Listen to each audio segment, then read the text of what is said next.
Okay. All right, welcome back to Baton Rouge, the Baton Rouge Regional for the Women's NCAA Tournament. Pleased to be joined with Villanova here, Jasmine Bosco to my immediate left, and Danae Carter down on the far left as they get ready to take on Texas Tech tomorrow night in Game 2 here in the Baton Rouge Regional. Again, ladies, welcome to Baton Rouge. Before we get started, Jasmine, let me ask you just about the run in your season personally. I saw, if I read it correctly, you're only the fourth to score 1,000 points in 2 seasons. Congratulations. Thank you. Just talk about the campaign and the road to getting to Baton Rouge. Yeah, it's been a great year. We really instilled this early. We really wanted to be here. And so just, working hard every game, playing every game with a purpose, every practice with a purpose. So, I'm not surprised that we're here. We're super excited to play. And, yeah, we can't wait for the game tomorrow.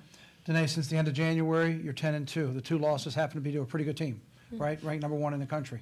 What's been working so well for you all since the end of January to make this big run that you've had? Yeah, just staying together, movement especially. We're a team, we like to get up and down, and then in the half court we have many sets, we have a motion offense, so that really works for us. And just remaining confident in us and our abilities, I think that's gotten us a really long way. Well, it's great to have you here. Congratulations on getting the road to Baton Rouge. We'll open it up to questions. If you have a question, raise your hand. We'll bring a microphone to you because we're streaming. Please give us your name and your affiliation and which player you're addressing your question to. Maria McElwain, Philadelphia Inquirer.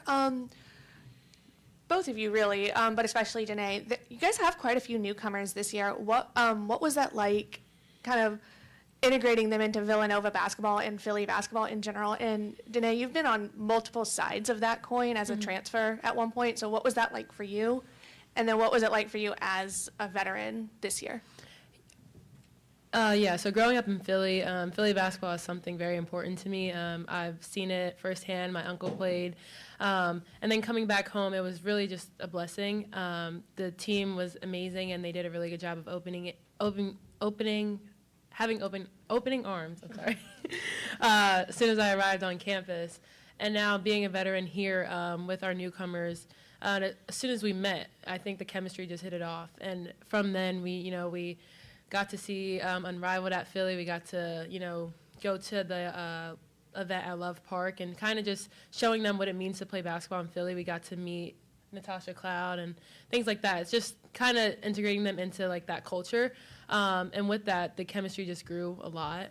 We love being around each other. We love hanging out, and I think it's easy to be seen on the court. Yeah, I would still say I'm relatively new. But, Danae being here my 2 years so far has really helped me just integrate. And then with our freshmen and transfers this year, it was kind of the same thing. We have a special chemistry and bond here at Villanova, and we're really grateful and lucky to have that. We're all great friends on and off the court. And so as soon as our freshmen and our transfers came in this year, they kind of joined that. And I think that's a testament to why we've been playing so well this year.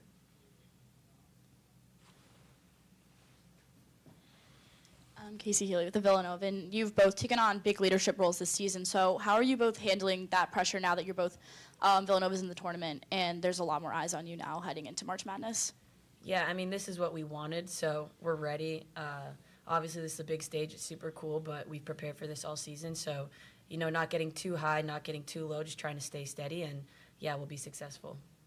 Yeah, I think with that, just experience, we do have a few vets on our team, and kind of relaying that message to the underclassmen, remaining composed in these situations and knowing that these games are a lot bigger than many of the other games we've played, especially now it being win or go home, kind of going into each game with that mentality, all 40 minutes, playing strong.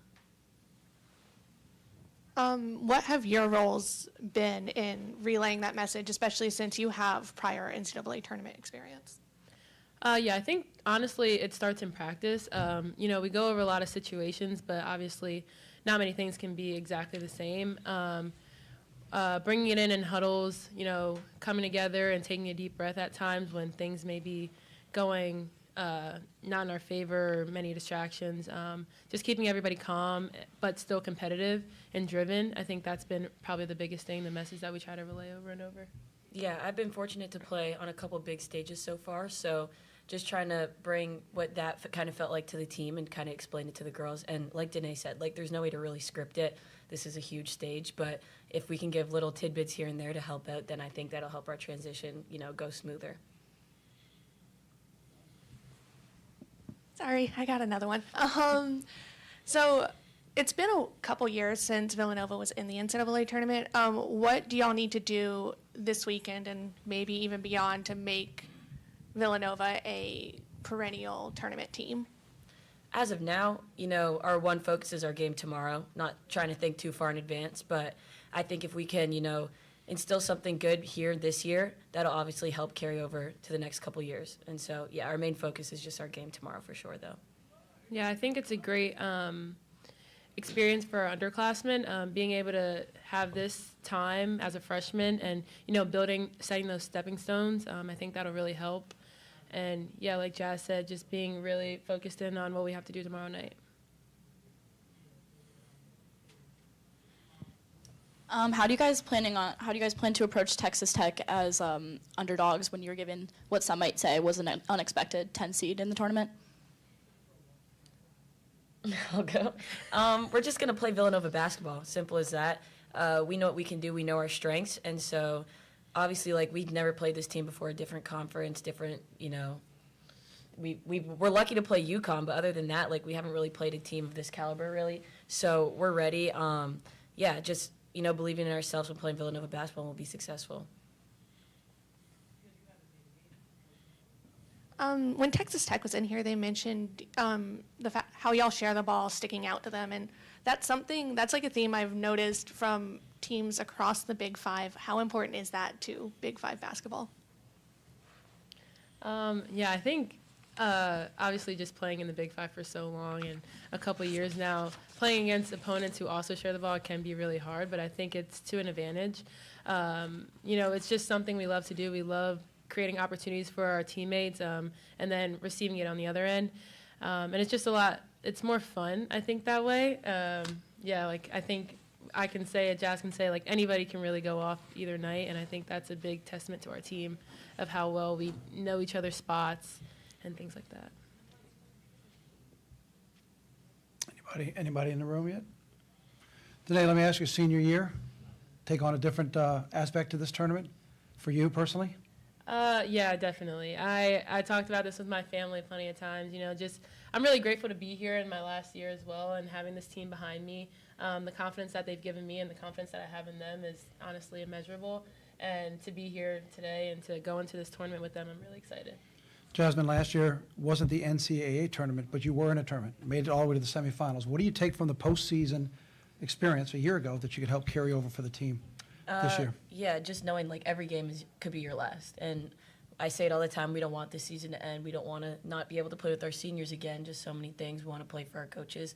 And so, the tournament style is crazy. It's competitive, but I think that's what makes it really fun. And so we're excited to play tomorrow, and we don't want our season to end yet. Very good. Anybody else on the floor? We're good here? If not, again, congratulations on your season to this point. Welcome to Baton Rouge. Good luck tomorrow night. Thank you. Appreciate you sharing your time with us. Thank you very much. We'll be back with Villanova's head coach in just a moment.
started here in just a second.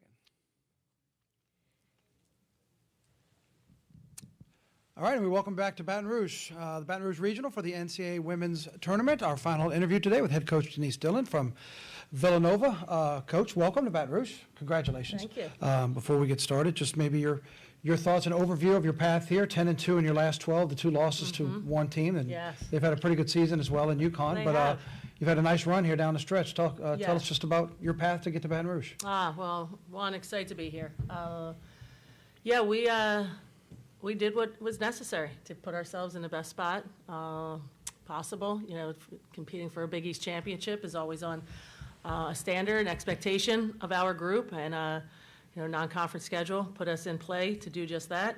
It took care of business during the regular season of play, and then, as you said, came up a tough one with UConn there in February, and then March with the Big East tournament. But really pleased with our team's growth and effort this season. So excited that we got the nod for March Madness, and we have a lot every day getting better, but a lot to prove, and excited to see our group get out on the floor and compete again. That's great. Well, again, congratulations. Welcome Thank to Baton Rouge. We'll open up the floor for questions for Coach. Please raise your hand.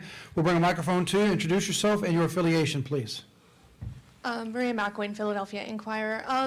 You mentioned doing what you had to do this season, and surely that started before. I noticed that every single transfer on your roster has prior NCAA tournament experience. How intentional was that when you were building this year's? No, it's every player on our roster, I would say, with the exception of Kelsey Jones, we recruited and we were familiar with. So it worked in our favor. I like to think in theirs as well, coming back to where we originally felt they could excel and become the best players possible and get a great education at Villanova and earn their degree. So, you look at Danae Carter and just her growth throughout her career. Sadly, injury took a toll on her, her time at Mississippi State and then with us her first year. But, everything happens as it's supposed to. Ryan Allen getting here, Kylie Watson, I just think that career and just such a great addition to our program on and off the court. And then Kelsey Jones, you go back to who you know and what you know. Maddie Sechrist played with her sister for a stretch there with the Wings, and it's funny how things can connect you. So it's great to have Kelsey Jones as well. I think that experience certainly can help, but it was about us, just finding the right people for our culture and, continue to add to the program as well.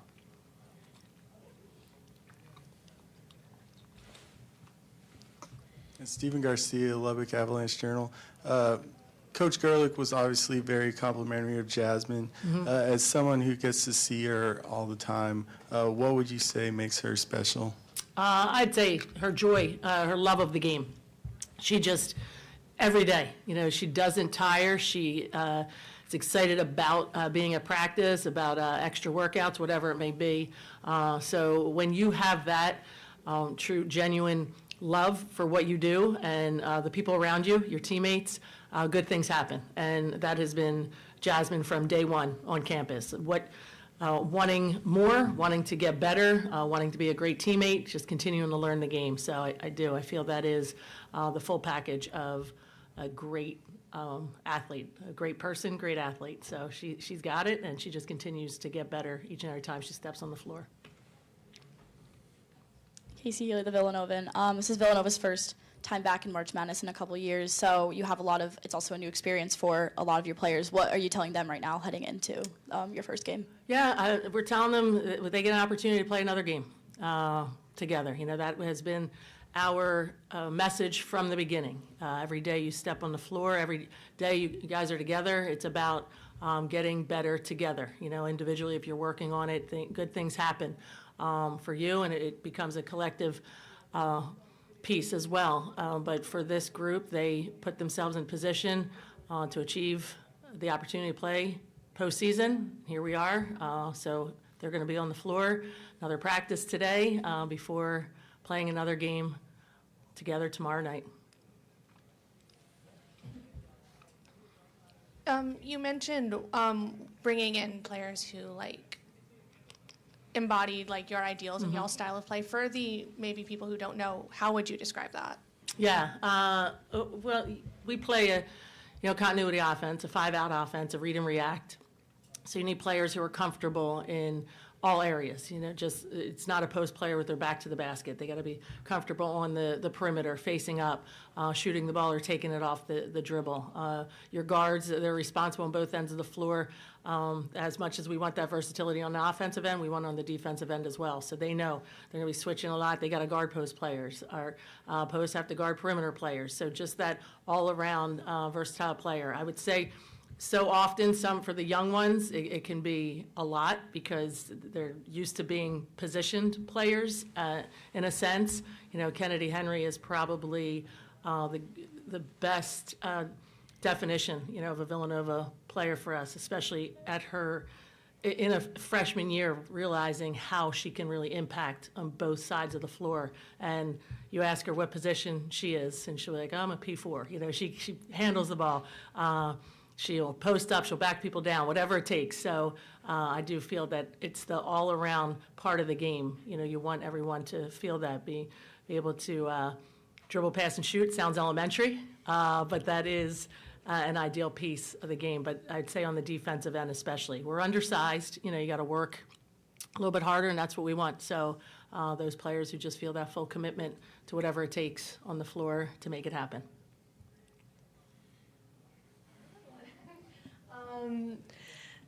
And Texas Tech mentioned a lot of that fluidity, a lot of that sharing the ball.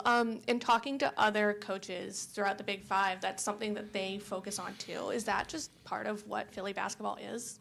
For sure, I feel it. I mean, obviously, it's what I know, so I can speak to it.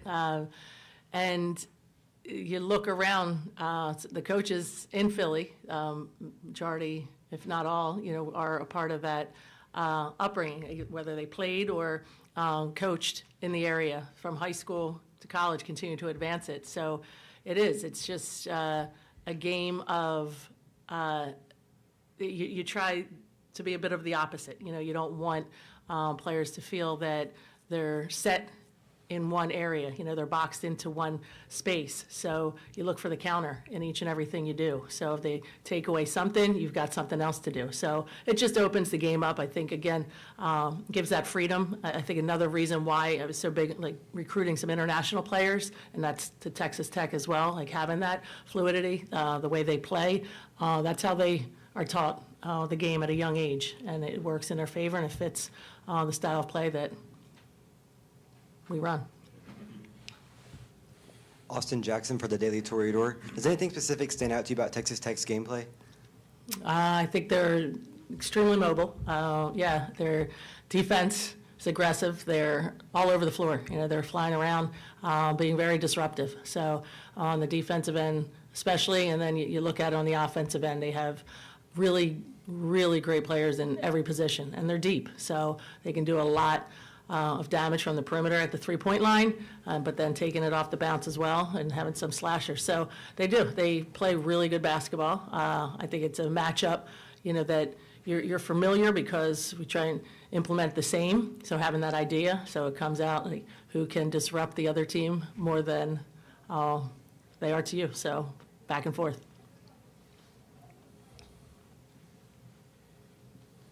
So when you're playing a team like Texas Tech that has a lot of senior leadership, or potentially LSU and Jacksonville, which also have a lot of veterans, how important is it to have players who've been here before, both in terms of just playing a lot of college basketball and playing specifically in the NCAA tournament? Yeah, it's a conversation. It's mentioned. I know our players, they have great relationships and have that understanding. However, it's, again, the postseason, you've played however many games, and we always talk to our players. Once they hit the break, the Christmas break there into January, they're no longer that previous year. So we try and advance it with their understanding and experience. So you can't put down, you're going up, this freshman's going against the senior. You're out there, you got to do what you do together. So long as you're working it out together, good things happen. But if you feel an advantage, disadvantage because of some years under your belt, you're overthinking way too much. Any other questions? We're good? One more, back here.